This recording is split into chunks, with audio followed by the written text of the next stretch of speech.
Alam mo sa totoo lang, manghang-mangha talaga ako dito sa sa bahay dito sa Ireland. Simula pa naman nung bata tayo 'di ba? Especially yung mga batang 80s. So, nakakapanood tayo ng mga palabas na pambata na may chimenea, yan ganyan pala hitsura niya. At hindi ko tuloy lubos maisip kung paano ba talaga nila nililinis yan tulad nung napapanood natin nung bata tayo. Nakakatuwa lang na yung mga pangarap natin dati na nung bata pa tayo, at least ngayon, napupuntahan na natin. So, wala akong expectation sa madadatnan ko dito, pero ito, nakita mo, modern, modern yung bahay, may washing machine, may ref, may heater, kasi nga laging malamig.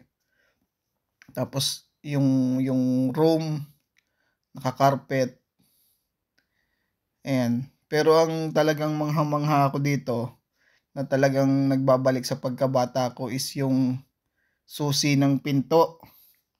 So ang susi kasi ng pinto niya talagang yung kung ano yung napapanood natin nung bata tayo, ganun din siya. Alam mo yung susi kung napanood nyo yung Lihim na Hardin, yan, ganyan. Pakita ko sa inyo yung susi, ganito yung susi niya.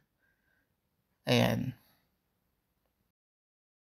Kaya talagang nagulat ako at talagang feeling ko bumalik ako sa pagkabata. Kasi nung makita ko yung susi, kung ano yung napapanood ko, yun talaga yung nadatnan ko dito. Parang hindi siya nagbago. So, yun lang, nakakatuwa. So, follow for more, subscribe kayo at para malaman niyo yung journey ko dito sa Ireland. Bye!